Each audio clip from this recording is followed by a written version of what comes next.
I see it a little bit that you become the CEO of your own needs, that you are the manager Okay. of your own needs, and that you look, okay, what is important for my needs? What do I want to do? 60 to 75% of all mental illnesses have their median age of onset below the age of 25. And you explore your values and you explore who you are, what's important for you. In Dutch, I say, spread out your tentacles like of an octopus. So search for the opportunities and catch the opportunities every day in life. Hello everyone and welcome back to the Mental Wellbeing College. Today we are joined by Dr. Nele Laporte to discuss all things need crafting. Nele completed her PhD and has researched extensively in adolescent wellbeing and need crafting at Ghent University. She is a motivational wellbeing trainer working with various executives and teachers, and Nele has also worked clinically with adolescents, presenting with a range of mental health concerns. In today's episode, we discuss how adolescents can take control of their need crafting, the 3 buckets of decision making as a parent, the importance of discovering your inner compass, how parents can support their teenagers' autonomy whilst providing appropriate boundaries, and much, much more. If today's episode of the Mental Wellbeing College brings you value, I would be super grateful if you were to hit subscribe, follow, or share this episode with someone you care about. Our mission here is to continue to provide evidence-based discussion that allows people to take action and implement strategies to improve their mental well-being, and you sharing, following, and or subscribing helps us hit that mission. Thanks so much for tuning in, and now to today's episode on need crafting with Dr. Nele Laporte. Before we dive into today's episode of the Mental Wellbeing College, an important disclaimer. We do dive into the weeds of mental health, which means that at times we discuss sensitive topics like suicide, self-harm, and substance abuse. If hearing such discussion does bring up distress for you, please do seek the psychological and professional treatment that you need. The content covered in this episode is not intended as a substitute for professional mental health treatment. Dr. Nele Laporte, welcome to the Mental Wellbeing College. It's fantastic to have you on. I'm going to be talking about all things need crafting. So I'd like to start off, Nele, by asking you, why is it important to allow adolescents a sense of autonomy in their life? In the literature, we often see that adolescence is painted as a period of troubles, as a roller coaster, an emotional roller coaster, but I found that a little bit one-sided vision on adolescence, because adolescence is so much more, and I think it's much more important that adolescence is also a period of opportunities and of chances for your own development. I think, for example, one of the most important challenges that adolescents facing off is explore who they are. So to develop their inner compass, to develop their identity, and their autonomy is really important for it, because if adolescents can have their own opinion, have their own feelings, can handle in ways that they find important, in ways that relates to their own values, then you will have all the same adolescents. They will not have an identity,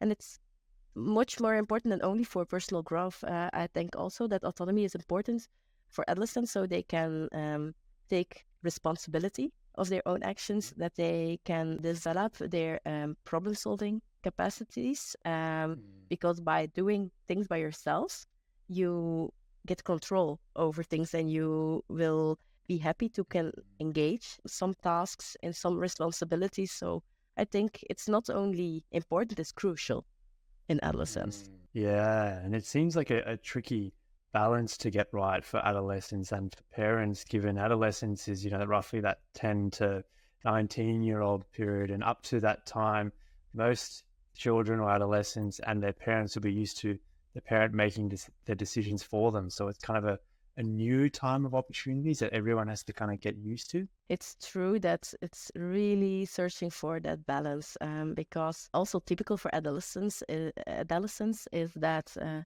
they're somewhat impulsive, but I'm also impulsive and I'm not an adolescent anymore. But that makes it difficult to find out what are my boundaries and what are my values, not the values of my peers and my friends, but what are my values? What do I find important and not my environment? And I think for parents, it's a little bit tricky to trust that adolescents will engage in the things that they find important and not their friends or their peers. So letting the adolescent go and trust that everything will come all right, but it will be trial and error. Sometimes it will be not working, and sometimes it will work step by step. If you give that autonomy but in combination with structure and guidance, of course, then everything will be all right at the time. And so we talked a little bit about autonomy, and autonomy is one of the three kind of major psychological needs.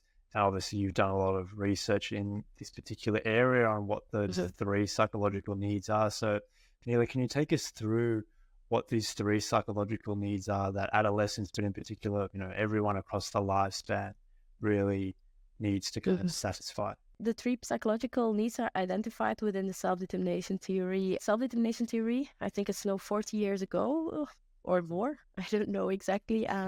They say every person, if every human being has physical needs. So that are warmth, sleep, eating, drinking, such things that you really need to be physical okay.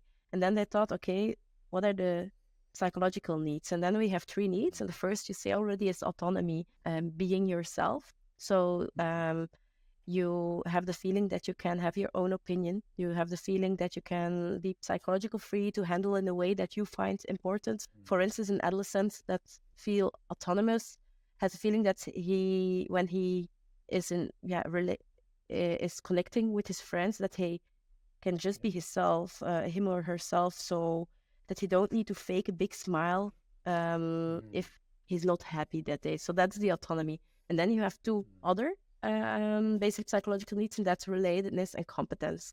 And relatedness, I call it the we feeling, the feeling that you have warm relations with other friends, with teachers, with parents, and that you have the feeling that people care for you, people that are important for you, that they care for you and that they love you. But it's not only that people care for you, but that you also can care for others. Maybe you have already had the experience that a good friend of you has a problem, and you can listen to his problems, and you think, okay, after that conversation, my relation with that friend becomes stronger. So it's caring about others and others that care about you. And if you translate it also in the context of school or work, relatedness is also having a communal goal. So working at the same goal. So believing that, okay, together we will do some things. We can brainstorm about projects at school, and we have the same values, the same goals. That's also the relatedness. And then the third one is competence. And competence is having the feeling that you have talents and that you are good in some tasks and some activities. So competence is about having the feeling that the daily challenges that you are facing, that you can handle these challenges. Another side of competence is also that you have the feeling that you learn every time more and more. If you listen to this podcast and after this podcast you think, okay, it was not interesting, I didn't learn anything, you will not feel competent. If you think, okay, I can learn things about in this podcast and discover new things, then you feel competent. So that's important about competence. I hope people listening find that it's the former that they are, or rather that it's the latter, and that they do have their competence increased after listening to this podcast, rather than the former, which is no competence.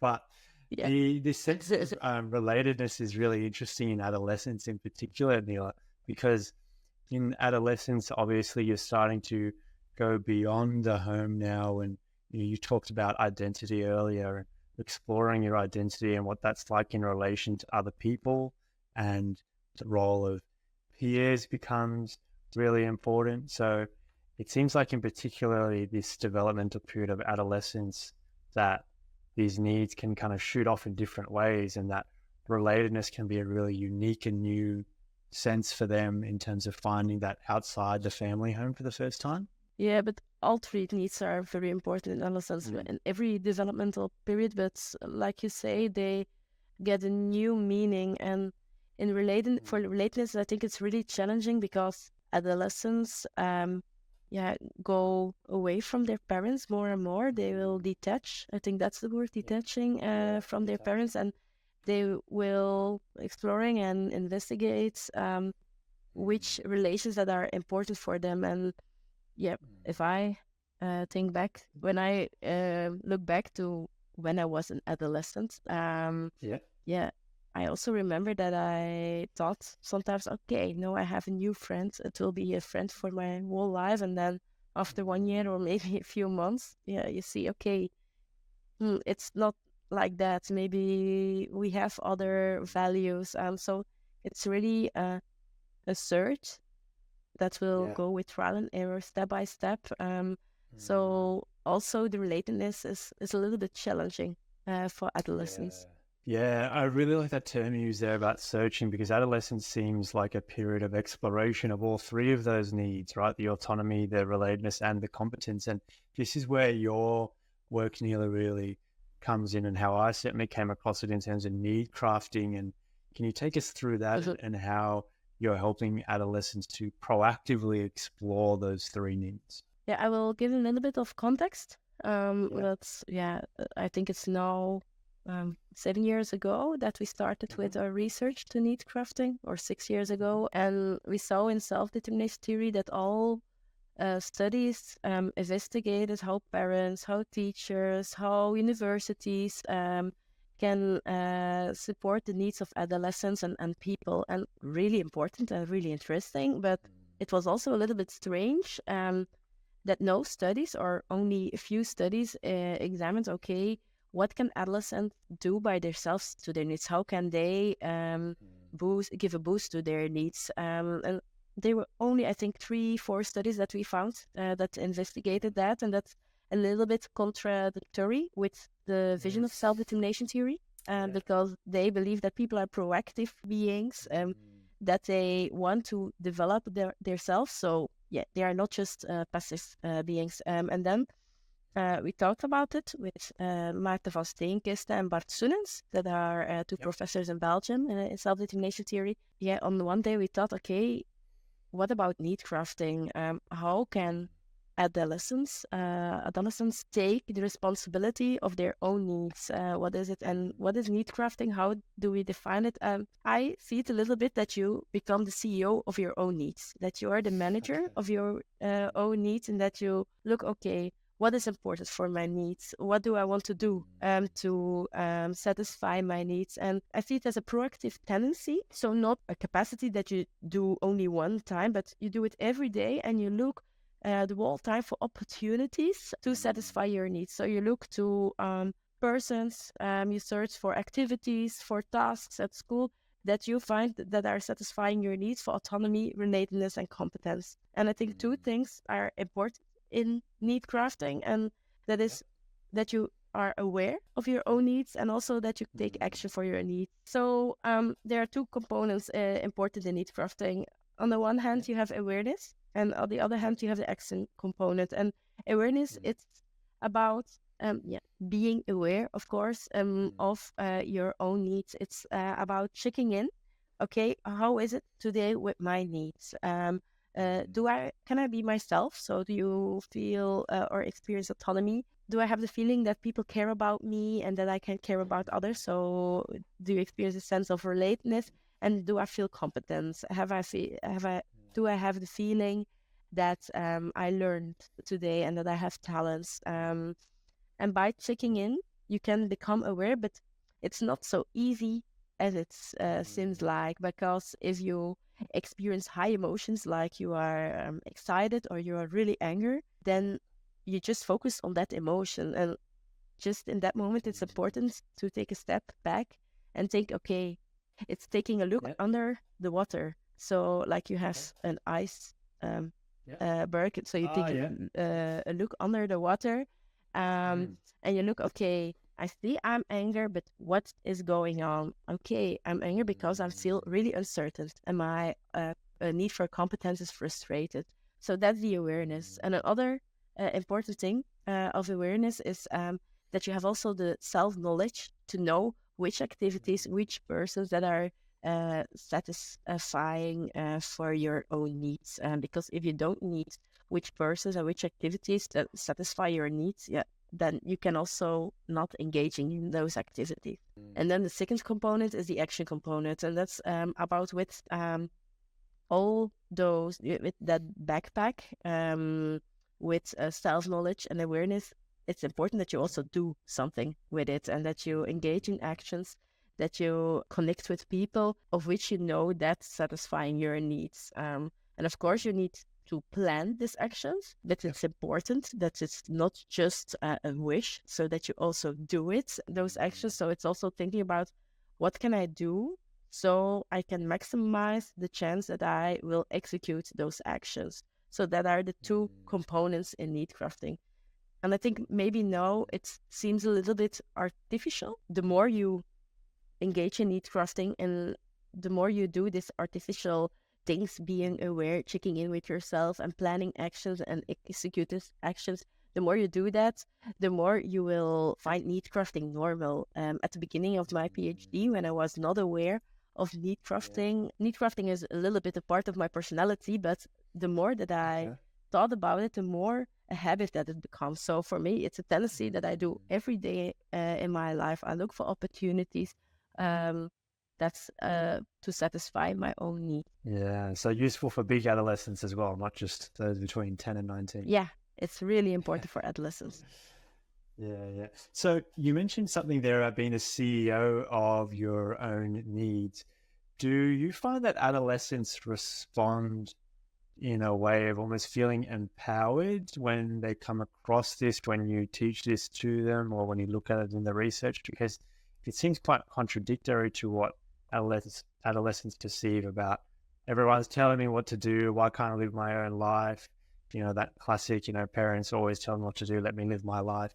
But need crafting comes from very much, like you said, you're the CEO, you're the driver of your own needs. So how is that message received by adolescents? When we talked with adolescents in our research and also when we did our interventions, it was a little bit dual, the reactions. On the one hand, they were really excited because they find it important and they they felt that someone want to listen to them and that someone want to give them responsibility. So they feel also capable to do it. And at the other hand, they feel sometimes somewhat frustrated because they were at school and there were rules and a lot of tasks, and they say, okay, but it's really nice that need crafting thing of you, really nice, but we don't have time to do this. So in the interventions that we did with adolescents, we also discussed how can you manage your time so you can make time for need crafting, because it's true, there are rules, there are a lot of tasks in school, or in Belgium is that, I don't know, in Australia. So there is not an overwhelming time to craft your needs, but need crafting is not necessarily big. It's just strong need crafting is the whole day engaging in really, really, really little things that are satisfying your needs. It's not necessary that it's so big. I always challenge the adolescents if they don't have time or if they don't put priority to need crafting. So it's also a thing of giving priority to the things that are important for you. So I think that's also a little bit an important thing to mention. So one of the key concepts behind need crafting, as I understand it, is that there are these three universal needs: autonomy, relatedness, competence. But how someone goes about augmenting or increasing satisfaction of those needs can look very different between me and you and my neighbor and someone listening. It's very individual, person to person. So can you talk us through some of those examples as to what need crafting might look like as far as an action goes in an adolescent? It's right that it's very different from person to person. one adolescent can say that for him to satisfy, for instance, his or her need for relatedness, to keep that need to boost, that's he or she likes to work together at school on a task. So instead of making their homework at home, they go to the library to study together. I did that. For me, that was really satisfying for my relatedness. I never studied at home. I just go to the library with my friends, and we had a nice evening. First it was study done, and then we could talk after that. What did you say? I said, did you get much study done? That's the long trip. Yeah. Okay, yeah. Even more. And when I was at university during the exams, we studied with all our friends together in one house, and we had a very structured planning. We slept also together there. It was really nice, but we had a nice break, and in that way, it was really boosting our relatedness and also our competence, because there was a little bit of social pressure to study, but also to take your breaks. So that was nice. And another way how you can boost your relatedness, for instance, is someone that likes do a specific sport, to do it together with someone. That's also need crafting. Or if you see that a friend has troubles, that you can care about that friend, that you can say, okay, are we taking a walk, or are we going to a movie together, just so you can detach from all the troubles. That's also to boost your relatedness. There are a lot of examples how you can do it. And now, Nele, you've done a lot of work looking at how this can improve well-being outcomes in adolescence. Can you talk us through some of the experiments you've done and some of the cool outcomes that you see when adolescents need craft more? In the first phase, we investigated whether a person that has better or stronger need crafting capacities than another person, if that person also experience higher need satisfaction, higher vitality in life, and a higher life satisfaction. And we found indeed that, for instance, when you have better need crafting capacities than me, that you also feeling more energized in your day, that you also experience more positive effect, that you also are more satisfied with your life than me. So that's really important. But okay, that's interesting.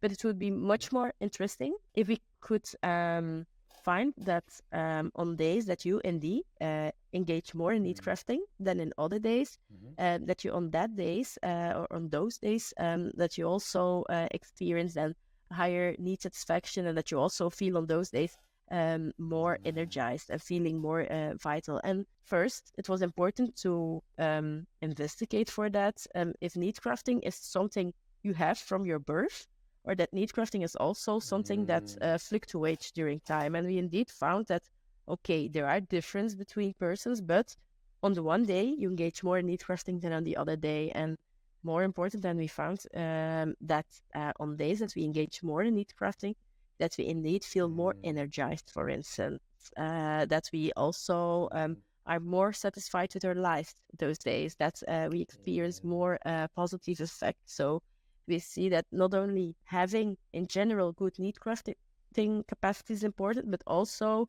it's important to engage every day in need crafting, because in the days at the days that you engage more in need crafting, you will experience also more effect. So some people are more prone to need craft naturally, but it is a skill that can be taught. Yeah, and that's really important, because if it was a skill that is not that could not fluctuate, then it was also not trainable. Yeah, it's important that you know that you can become better in need crafting, and that you can engage every day in another way in need crafting.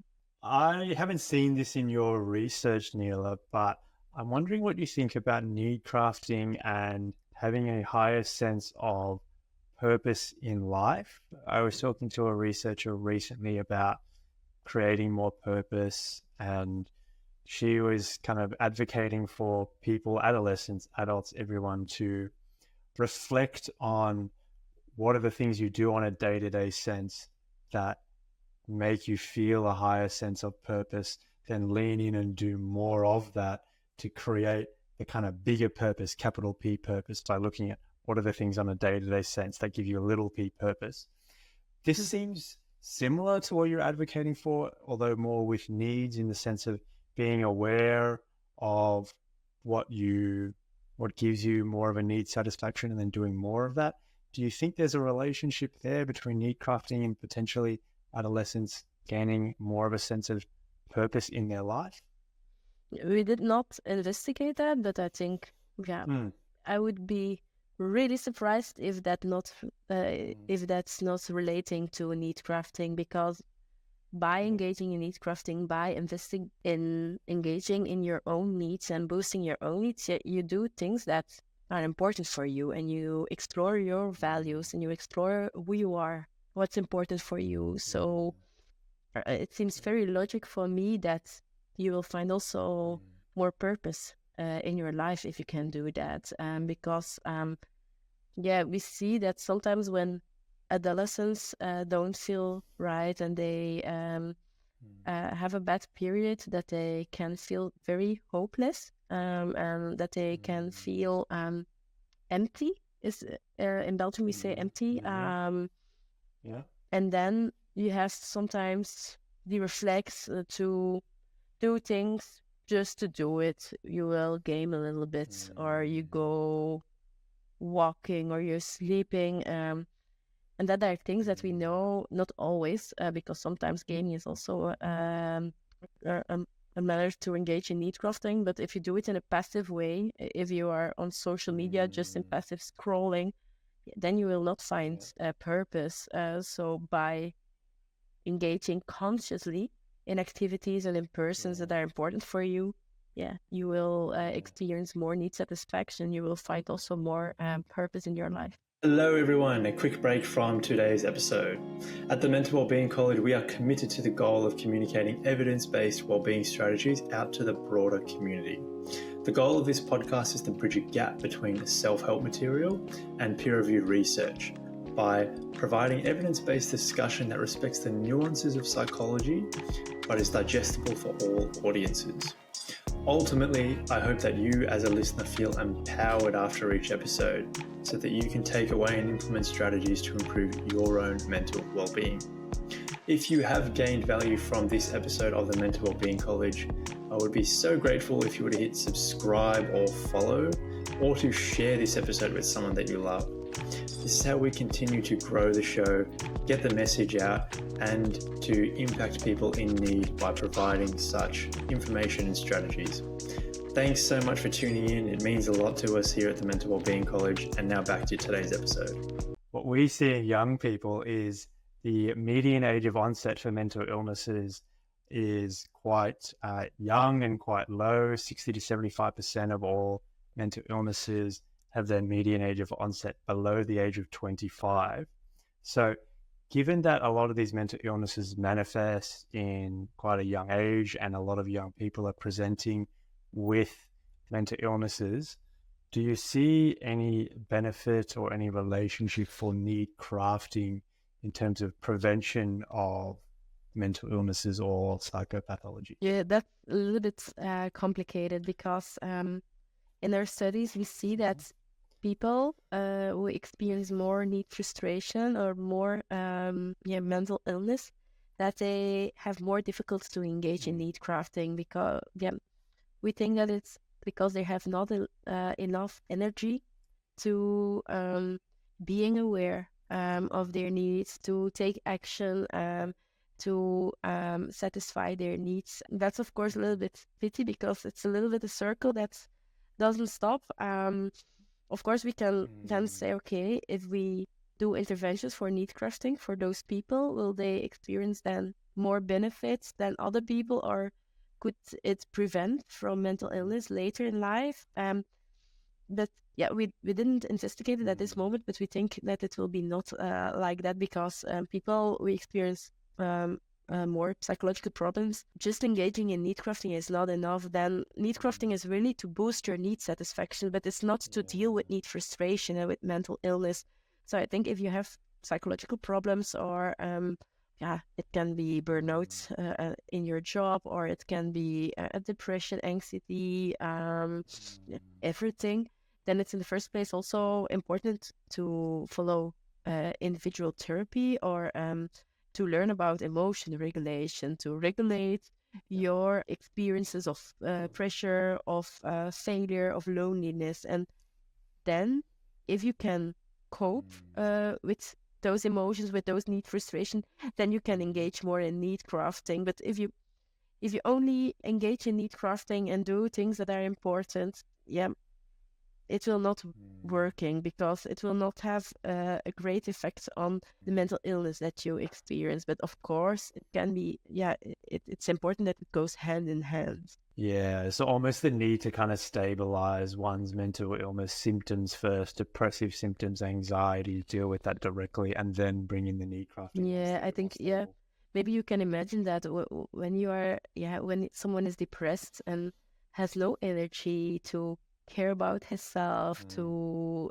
care about his physical needs too, then it will be so hard, and it will ask so much energy to become active and to engage in those activities that are need satisfying for you, because need crafting also asks a little bit of energy. You get a lot of energy back, but it's a big step when you don't have those energy to engage in need crafting. So it's really important that it goes hand in hand. Yeah, moreover, we see also in our studies that people who experience high need frustration, they really crave to experience need satisfaction. Like if you feel really uncertain about your own competencies, you want to feel competent, and you will engage in high standards to show that you are competent, but you do it, sometimes so obsessive. It's not always conscious, but people can do it obsessive, and they will, we call it the bazooka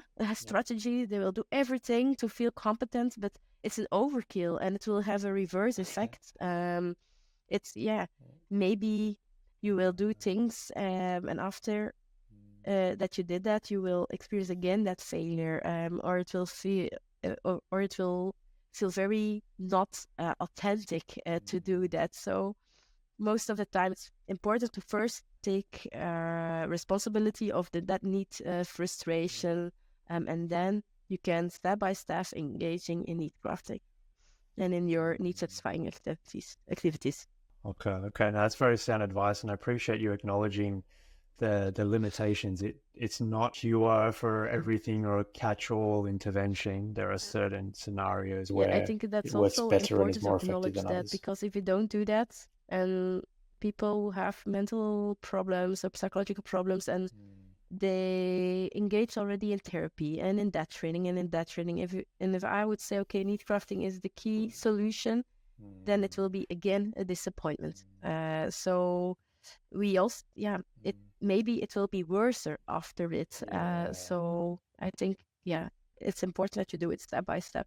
What about, Nele, the role of parents in need crafting? Where do they come in terms of not just need crafting, but also need satisfaction of an adolescent? Yeah, we investigated that, and we saw that adolescents experience more autonomy support. Thus, parents who engage in the autonomy of adolescents, that they are better capable to engage on a daily basis in need crafting. So adolescents who grow up in an autonomy supportive environment, they will engage more in their lives in need crafting. And that's logic, because by being autonomy supportive, parents provide space and room for adolescents so they can explore their own needs. They're also going in dialogue with the adolescents to stimulate that adolescents will reflect about their own needs and about their interests, about what they find important.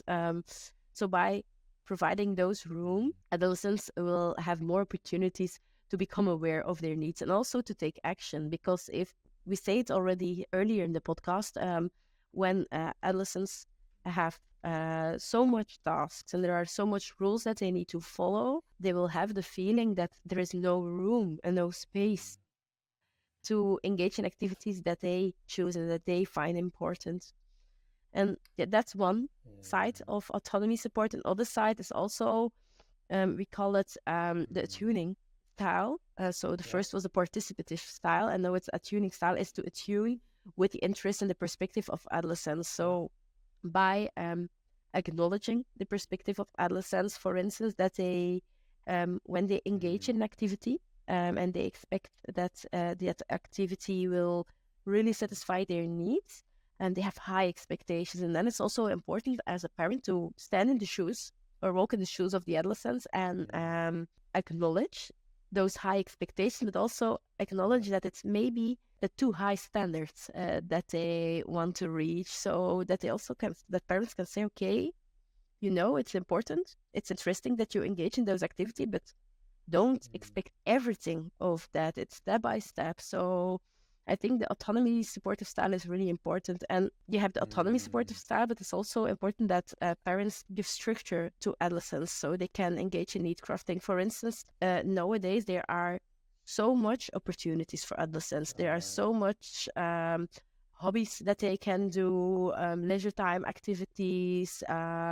It's overwhelming. And sometimes, like for me, that was important because I'm a little bit chaotic, and I need some structure in my life because I don't have it by myself. So, and if my parents gave me, when I was an adolescent, a few options, interesting options, then it was manageable for me to know, okay, that are my options and that is the activity that I want to engage in. And also, how can they also give structure to adolescents is to reflect together about the activities. Okay, what are the advantages? What are the disadvantages? Which help do you need from me? Maybe an adolescent wants some help to do an activity, and maybe you don't want help at all. So I think it's important, at the one hand, to provide room, so to be autonomy supportive for adolescents, but also to provide enough structure that it's not too overwhelming and that adolescents feel also competent to engage in those activities. To help them make sense of a chaotic world as they slowly go out to do it on their own, but still be there supporting them, scaffolding it a little bit for them. It seems, again, coming back to this idea of balance, a really tricky balance to get right as a parent. Again, if up to that point of 10, 11, 12 years, you've been doing everything pretty much for your child, making all those decisions for them. I can only imagine, don't have kids myself, obviously, but I can only imagine that it's difficult to get that balance right in terms of allowing them that freedom to explore. It's indeed that balance, and that balance is in every period in your life important. I work also in companies with CEOs and managers, and we train them to support their employees. And also there, that balance is important. If you provide any structure and you just say, okay, I want to listen to you, I give you all the opportunities, you can choose a task that you find important, then adolescents or employees or everyone will say, okay, and how do I need to begin with this? How do I need to do that? We call it the awaiting style, the awaiting parenting style, or the awaiting leadership style. So you say, okay, just try, just do, and if you fail, you can come back. That can be interesting, but it can also really stressful. So we say you need an autonomy, support, and structure. And at the other hand, if you only provide structure, you say, okay, that's the structure, that's the rules, that are the tasks that you need to do. And if you don't do that like I'm saying, then I will punish you, or then I will disappoint it in you. Then people will have the feeling that they are a little fish that can't move, just a fish in a bowl, and they need to swim. And they have no freedom at all. So I think the balance between both is so important. If you don't have the balance, or people will be frustrated in their competence, or people will frustrate in their autonomy. And in terms of that balance, we talked about two sides to that coin. One of them being the allowing them the freedom. It seems like a really important point to understand as a parent is agency in your adolescent, that they have their own values, they have their own interests, their own preferences, which may very well be different to your values or the values you want for them, the dreams you have for them. And that's really tricky and really challenging for parents, because you have your values and you find some things important, and if you see that adolescents make other choices than you hope that they would do, then it's challenging. I have now a little son of 7 months, and I was also thinking about that. Okay, if my son will choose for values that are really contradictory to my values, I would find that challenging. But I think it's important that he can explore that by himself, and maybe if you provide enough freedom, psychological freedom, that he can explore those values, maybe afterwards he will discover, okay, was interesting, but I will go back to the values that were important for my parents also. So of course you can also give feedback to adolescents, and that's also providing those structures. So if you see that your adolescent is doing things that you think, okay, that feels really not okay for me, you can give those feedback, but it's up to the adolescent to do with the feedback what he finds important to do that. But you can give boundaries. That, of course, that's also important. But parenting, I think, is also a little bit of detaching to leaving your child going in his own way. A tricky balance, that's certainly the theme. And in terms of this balance, I was reading an article that it was an interview with one of the kind of leading child researchers here in Australia, Professor Mark Dadds, who I had the privilege of being able to do some research under a few years ago. And he talks about parenting teenagers and adolescents in 3 buckets. And I think this really relates to what we're talking about in terms of decisions. So the first decision-making bucket is a parent makes the choice for the adolescent. So this might be like what high school they're going to. When you're 12 years old, the parents might be the one in charge of that. And then there's the decisions made by the adolescent themselves. So this might be what subjects they're going to choose as they get more freedom to choose their subjects in secondary or high school. And then there's a third decision-making bucket, which is where the adolescent and the parents collaborate and negotiate together to make the decision. Yeah. And in terms of need crafting, we call that co-crafting. And in the beginning, that's the first bucket that you talked about. A parent will craft the need of a child together with a child. Maybe he will make a decision. He will walk in the shoes of the child and think, okay, that's a leisure time activity that the child will like to do. Say to my child, okay, try out this activity and we will do it together. And after that, the child did that activity, for instance, going to a football club, you can recognize and acknowledge the emotions that you see with your child. Oh, you seem so happy after those football lessons, or you seem very energized. So that's in the beginning. And time by time, you will stimulate your child, your adolescent, to engage more and more by his or herself in need crafting. So and next time, maybe you'll say, okay, that are a few options of activities, and you can choose between those options. And you will discuss together with the child, okay, which activities you want to engage in, or with which friends you want to play. For instance, you can ask as a parent to your child, okay, with which friends you feel that you can be yourself, or in which activities you have the feeling that you are challenged. So by asking open questions, you can simulate the reflection of the child or the adolescent. And during the time by time, an adolescent will be able to craft his needs totally by his or herself. Or that's not right. No one can always totally craft his needs by herself. I also need sometimes help from my partner or from my friends, but of course you can do it more and more by yourself. So it's right about the buckets. Yeah, all you're saying seems like a really good way to facilitate awareness, which is what you were talking about earlier, which precedes the action, is that reflection on what you're doing, how it makes you feel. We have this term introspection, but it seems like as a parent, you can encourage that and provide a psychologically safe environment for your adolescent to reflect on what they're doing, how that makes them feel. And then you mentioned a term earlier, trial and error. And I feel like having that reflection almost gives you higher quality trial and error.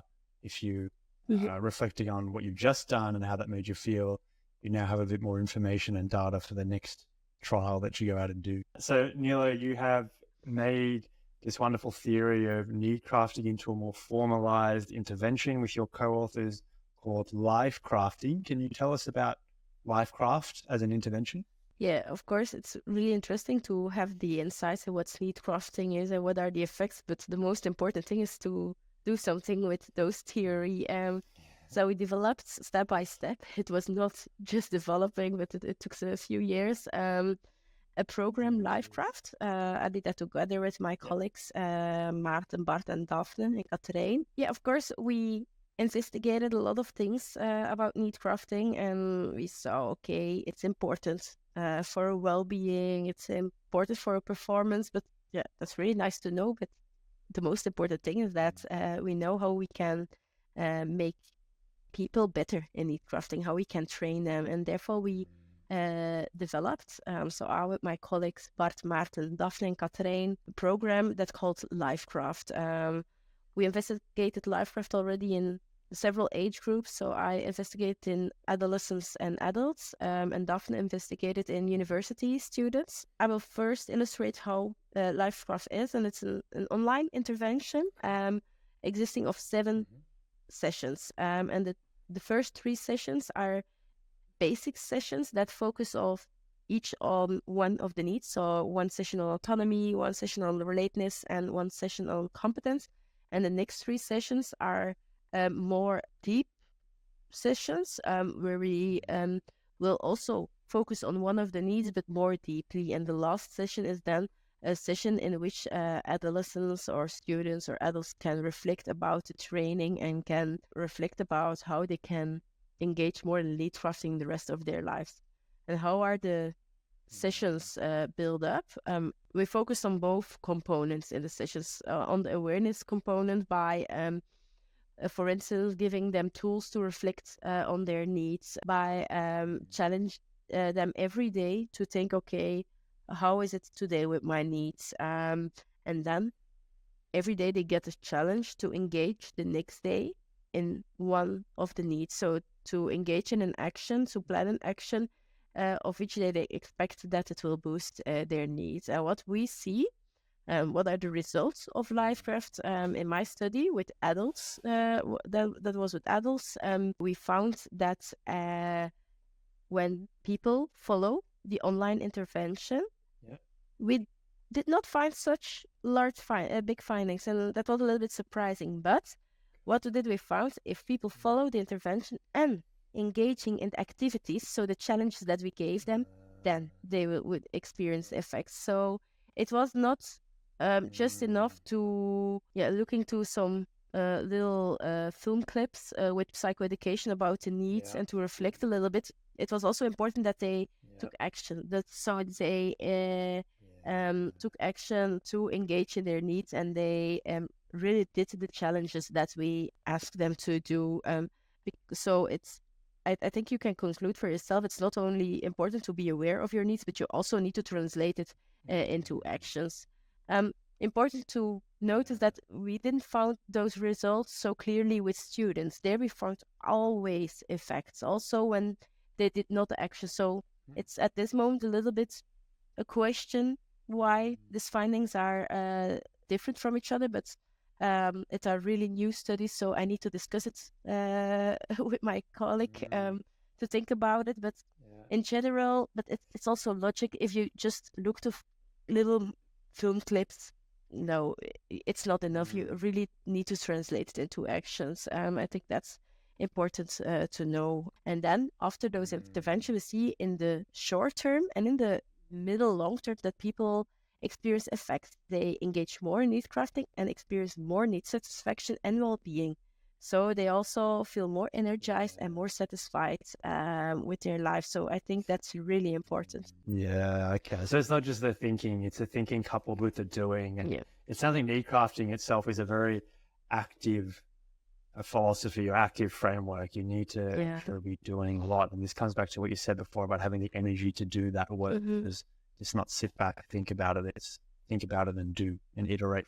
And if you are capable to do that, a really recent study of my colleague Daphne with university students, she found that when you follow the training and you do the activities, that you also experience benefits of a training in exam periods, so stressful periods. So she found that also in exam periods where there are less degrees of freedom, so where where there's less space to engage in activities that you find important, that also in those periods that students engage more in need crafting and experience the benefits. So I think that's really important. So my conclusion is that if you are able to engage in need crafting in not stressful periods, that it will also make you capable to do it in periods with more stress. That can certainly have, I think, a lot of utility for uni students, obviously, to see an uptick in psychological distress around those particular times of year. So, yeah, really useful. Is that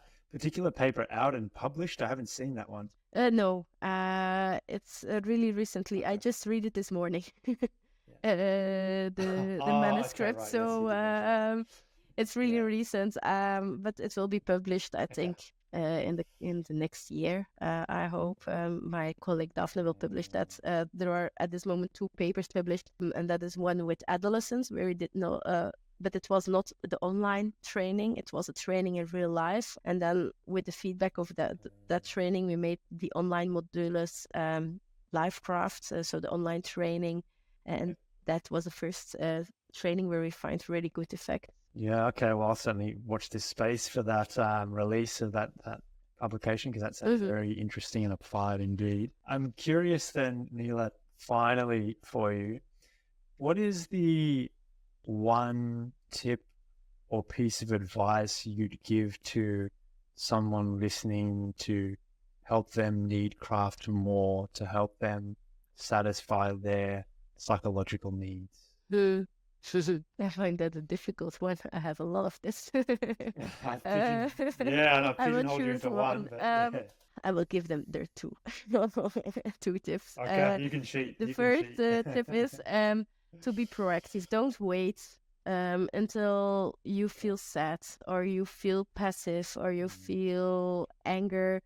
Yeah, need crafting is something that is really proactive, that is really preventive. So it's an everyday challenge. So try to, in Belgium, in Dutch, I say, spread out your tentacles like of an octopus. So search for the opportunities and catch the opportunities every day in life.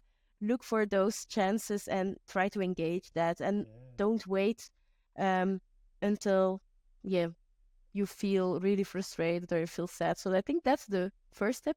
And the second, I think the awareness component is so important. So try to check in with yourself. Maybe not every day, but time by time, try to check in and try to feel, okay, in this situation, can I be myself? Do I have the feeling that people care for me and that I care for others? And do I feel challenged? Do I feel competent?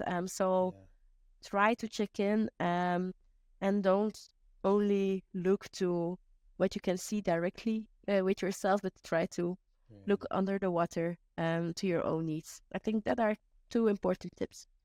Yeah, I love the tentacles analogy. That's really cool. Yeah. So one burning point in my mind that has been sitting there for the hour that we've been talking is every time you bring up awareness, this brings to mind the notion of mindfulness. And I haven't personally seen this directly in your research, Nele, but it seems to me that mindfulness would facilitate an awareness that precedes need crafting. You talked about awareness being step 1 of that need crafting process.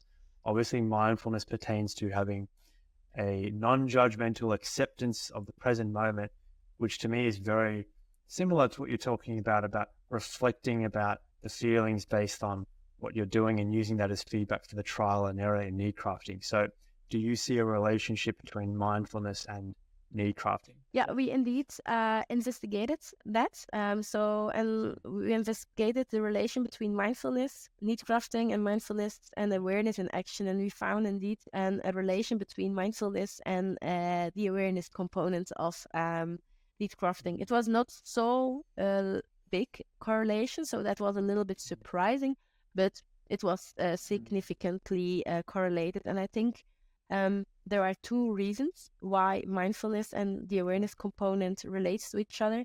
The one hand, they share the capacity to check in with yourself. So it's important that to become aware of your needs, that you can check in with yourself. I explained it a lot in the podcast, but for mindfulness, that's also like that, because you need to be aware of your present state, and then if you being aware of your present state, you can accept that. So I think that's one thing that they share.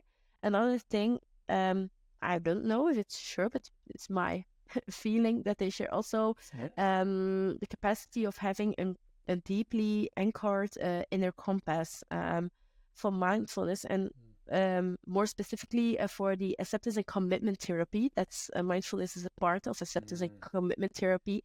It's really important that you are aware of your own values, of your own needs, that you know what your purpose is in life, who you are, and that you can being mindful and just, I see it as driving in your car to your own values. And for need crafting, that's also the thing. So that inner compass is also important for need crafting. If you don't have a really deeply anchored inner compass, then need crafting is difficult. Then you're just doing something, but not knowing where you want to go and where you want to drive to. So I think there are two things that mindfulness and the awareness component of need crafting share. At the one hand, the check-in with yourself, and at the other hand, the inner compass, so driving to the values that you find important. Yeah, that's really interesting food for thought there. So, Nele, do you have anything else you wanted to add on the podcast? Any final pieces of advice or wisdom you wanted to share? No, I don't think so.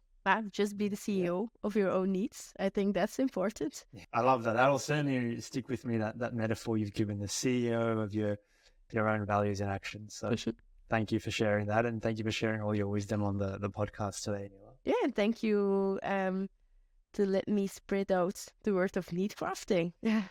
Thanks so much for tuning in to today's episode of the Mental Wellbeing College. If you've made it this far, it means you've gleaned a ton of value from today's episode, or you've fallen asleep.